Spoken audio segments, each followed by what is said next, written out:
جو وہ اپنی بچی کا علاج کروا کر اس کی ٹانگوں کو ٹھیک کروا سکتے۔ اب تو وہ 17 سال کی ہو چکی تھی۔ باپ نے تو کمیٹی ڈال کر پیسے جمع کر کے کنزا کے لیے ایک ویل چیئر خرید لی تھی، جس پر بیٹھ کر وہ تھوڑا بہت ماں کے کام میں ہاتھ بٹا دیا کرتی تھی۔ باقی چلنا تو اس کے لیے دو بھر تھا۔ فریدہ نے جب دیکھا کہ لوگ اس کی مدد نہیں کر رہے تو مجبوراً اس نے بڑے گھروں میں جا کر نوکری مانگنا شروع کر دی، مگر کوئی بھی اسے نوکری نہیں دیتا تھا۔ سبھی کو فریدہ جیسی بڑی عمر کی عورت کام کے لیے چاہیے ہی نہیں تھی۔ آخر ایک گھر میں جا کر فریدہ نے کچھ منتیں ترلے کیے اور رو کر بتایا کہ میرے ساتھ میری معذور بچی ہے، گھر میں کھانے کے لیے کچھ نہیں ہے، مجھے نوکری دے دیں تاکہ میں اپنی بچی کے 2 وقتی کھانے کا انتظام ہی کر سکوں۔ تو اس پر ترس کھا کر مالکن نے اسے کام کے لیے رکھ لیا۔ فریدہ جھاڑو لگا رہی تھی کہ اس کا سانس پھولنے لگا۔ وہ ہانپنے لگی، بار بار دروازے کی طرف دیکھتی، پھر پسینہ صاف کر کے جھاڑو لگانے لگتی۔ اسے تو یہی سمجھ نہیں لگ رہی تھی کہ کہاں سے شروع کروں اور کہاں پر ختم۔ مالکن یہ سارا ماجرا دیکھ رہی تھی۔ تبھی فریدہ کام وہیں چھوڑ کر واپس مالکن کے پاس آئی اور آ کر کہنے لگی کہ بی بی جی، مجھے آدھے گھنٹے کی چھٹی دے سکتی ہیں، میں ذرا گھر کا چکر لگاؤں۔ مالکن نے جب یہ سنا تو ماتھے پر تیوری چڑھا کر کہنے لگی، کیوں؟ گھر جا کر تو کیا کرے گی؟ روز گھر ہی تو ہوتی ہے، یہاں تجھے کام کے لیے رکھا گیا ہے۔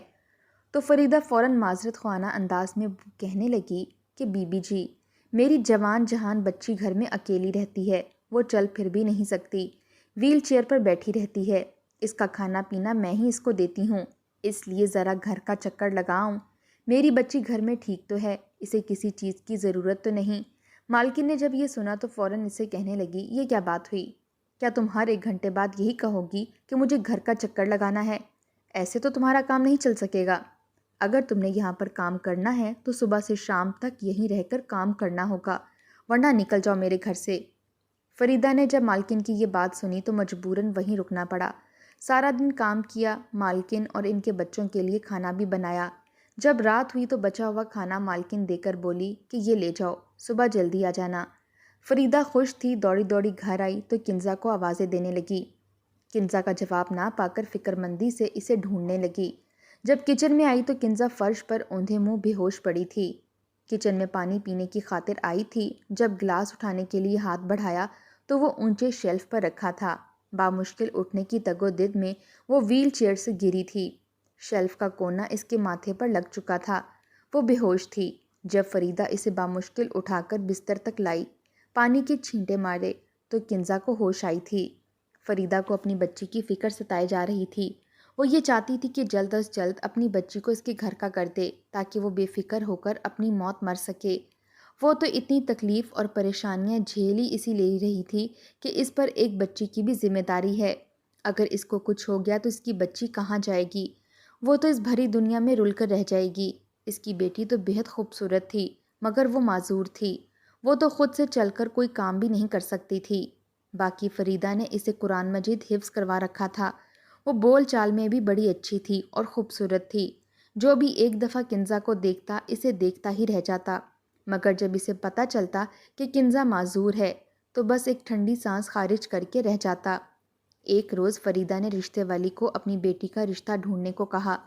رشتے والی تنزیہ مسکرانے لگی، کہنے لگی کہ آج کل بڑی بڑی خوبصورت اور امیر لڑکیوں کو رشتے نہیں مل رہے، انہیں کوئی بیاہ کر اپنے گھر کی عزت نہیں بنانا چاہتا، اور تم اپنی بیٹی کا رشتہ ڈھونڈنے کے لیے مجھے کہہ رہی ہو، جو معذور ہونے کے ساتھ ساتھ غریب اور ان پڑھ ہے۔ فریدہ نے جب یہ سنا تو اس کی آنکھوں سے آنسو جاری ہو گئے۔ کہنے لگی کہ رشیدہ بہن، تم تو اب میرا مذاق مت اڑاؤ، تم بھی تو بیٹیوں والی ہو، میری مشکل کو سمجھو۔ ابھی بھی دنیا میں کوئی نیک بندے ہوں گے جو میری کنزا کو بیاہ کر اپنے گھر لے جائیں گے۔ رشتے والی خالہ نے فوراً کہہ دیا کہ ٹھیک ہے، میں تمہاری بیٹی کے لیے رشتہ ضرور ڈھونڈوں گی۔ یہ تو کوئی فرشتہ صرف انسان ہی ہوگا جو تمہاری بیٹی کو بغیر جہیز کے اپنے ساتھ لے جائے گا۔ ایسے طنز کرتی ہوئی رشتے والی خالہ اس گھر سے چلی گئی، جبکہ فریدہ جھولی پھیلائے یہی دعا کرتی رہ گئی کہ کوئی اچھا سا لڑکا میری بیٹی کو اپنے گھر رخصت کر کے لے جائے۔ کچھ روز ہی گزرے تھے کہ رشتے والی خالہ ایک رشتہ لے کر آئی۔ انہیں کنزا کی معذوری کے بارے میں پتہ تھا، مگر اس کے باوجود وہ اسے بیانے کو تیار تھے۔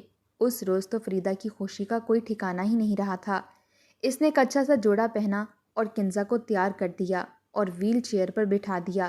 جب رشتے والے آئے تو فریدہ ان کے قدموں کے نیچے اپنی پلکیں بچھا رہی تھی۔ وہ ایک عورت اور ایک مرد تھا جو کہ کنزا کے ہونے والے ساس اور سسر تھے۔ انہوں نے جب کنزا کو دیکھا تو اس کی تعریفیں کرنے لگے، بولے کہ بڑی ہی خوبصورت بچی ہے، ہم تو اسے اپنی بہو بنانا چاہیں گے، آپ کی بیٹی ہمارے گھر جا کر راج کرے گی، راج۔ فریدہ نے یہ سنا تو خوش ہو گئی، تبھی کہہ اٹھی کہ میں اپنی بیٹی کو جہیز کے نام پر صرف دعائیں ہی دے سکتی ہوں، اس کے علاوہ میرے پاس اور کچھ بھی نہیں ہے۔ تو وہ لوگ کہنے لگے کہ فکر ہی مت کریں، ہم آپ کی بچی کو بہت خوش رکھیں گے، ہمارے گھر میں کسی چیز کی کمی نہیں ہے، بس آپ ہمیں اپنی کنزا دے دیں۔ رشتہ پکا ہوا تو فریدہ نے دیر ہی نہ لگائی، اگلے ہی ہفتے سادگی سے نکاح کر کے اپنی بچی کو دوسرے شہر رخصت کر کے بھیج دیا۔ کنزا بھی بڑی خوش تھی، اس کا شوہر اس سے 7-8 سال ہی بڑا تھا، وہ بھی بڑی چاہوں سے کنزا کو لے گیا اور فریدہ پیچھے اکیلی رہ گئی۔ یہی دعا کرتی کہ اس کی بچی ہمیشہ خوش رہے۔ کئی بار تو اس کا داماد اس سے آ کر کہتا کہ آنٹی آپ بھی ہمارے ساتھ شہر چلیں اور وہیں ہمارے ساتھ ہی رہیں، مگر فریدہ منع کر دیتی کہ ہمارے ہاں بیٹی کے سسرال میں رہنے کا رواج نہیں ہے، میں یہیں رہ کر کام کروں گی اور اپنا پیٹ پال لوں گی۔ وہیں فریدہ کا داماد کہنے لگا کہ آپ کو نوکری کرنے کی ضرورت نہیں ہے، ہر مہینے میں آپ کو اتنے پیسے بھیج دیا کروں گا جو آپ کی ضروریات کو پورا کرتا رہے گا۔ فریدہ تو خوش تھی اور داماد کو ڈھیروں دعائیں دینے لگی اور یہی دعا کرنے لگی کہ خدا تمہیں ڈھیروں خوشیاں نصیب کرے اور تم جیسا داماد ہر ساس کو دے، اس بات سے انجان کہ اس کی بچی کے ساتھ کیا کیا قیامت ٹوٹنے والی ہے۔ کنزا کی شادی کے بعد وہ ایک بار بھی میکے میں واپس نہیں آئی تھی، 3-4 بار صرف کنزا کا شوہر ہی اپنی ساس کا حال احوال پوچھنے کے لیے آیا تھا۔ فریدہ ہر بار کہتی کہ بیٹا ساتھ کنزا کو بھی لے کے آتے، وہ بھی مجھ سے مل جاتی، مدتوں ہوئی اس کا چہرہ دیکھے ہوئے، میری بیٹی خوش تو ہے نا؟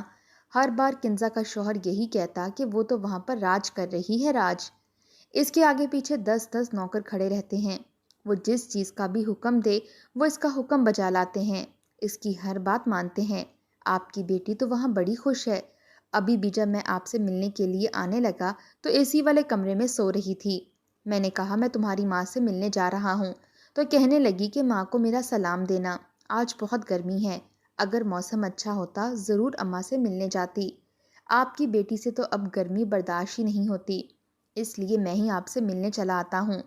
فریدہ جب یہ سنتی تو خوشی کے مارے ہنسنے لگتی، میری بچی کو اللہ تعالیٰ ہمیشہ خوش رکھے، تم بس اس کا یوں ہی خیال رکھتے رہنا، میں تمہاری احسان مند رہوں گی۔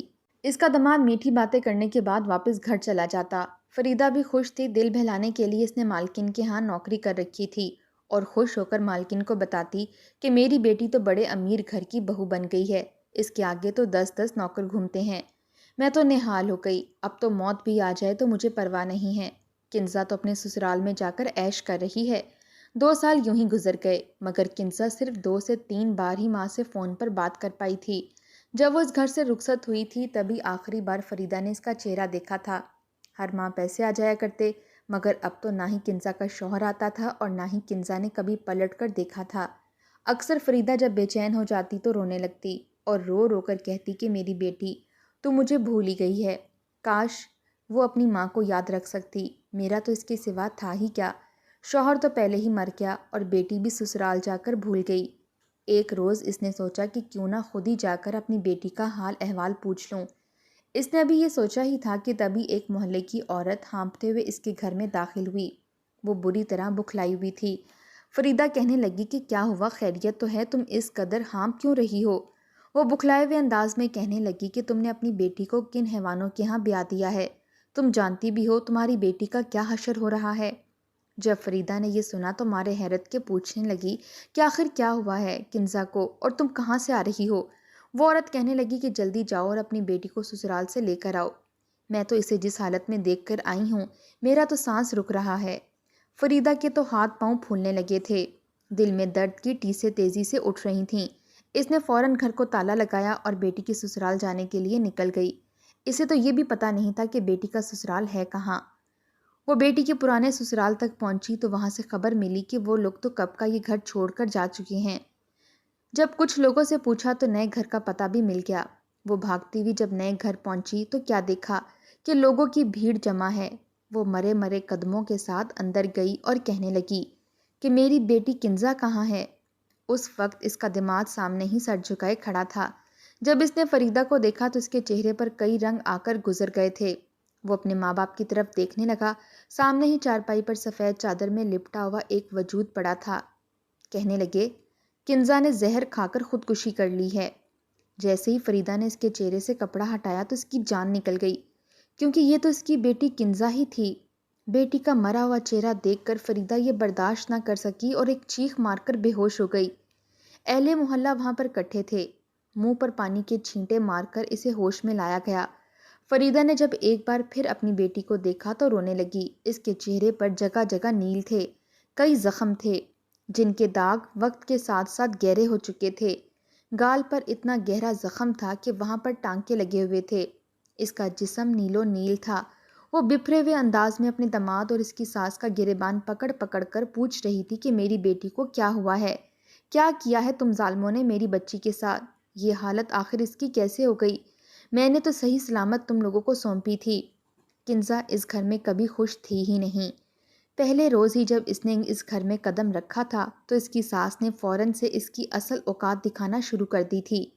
وہ لوگ تو سبھی عیاش پسند اور لالچی تھے۔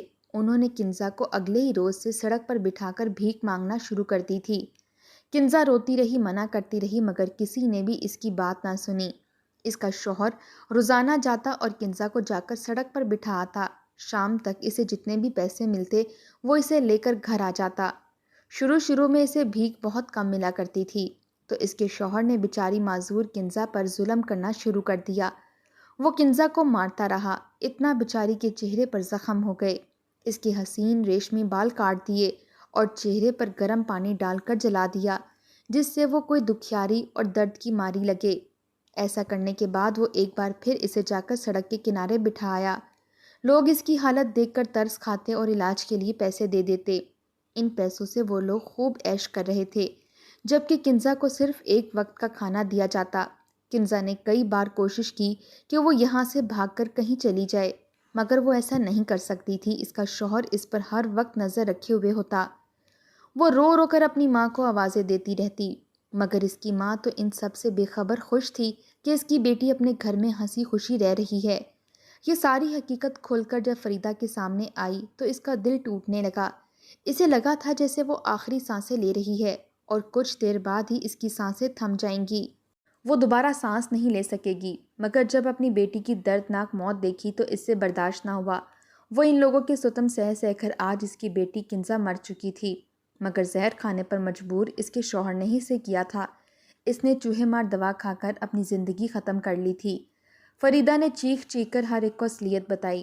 کہنے لگی کہ میں کنزا کی ساس، سسر اور شوہر کو بالکل نہیں چھوڑوں گی، اور فوراً پولیس کو بلوایا گیا اور فریدہ نے ساری سچائی بتائی۔ فوراً کارروائی کرتے ہوئے انہوں نے کنزا کی ساس، سسر اور شوہر کو پکڑ لیا، جبکہ کنزا کا پوسٹ مارٹم کرنے کے بعد اسے دفنا دیا گیا۔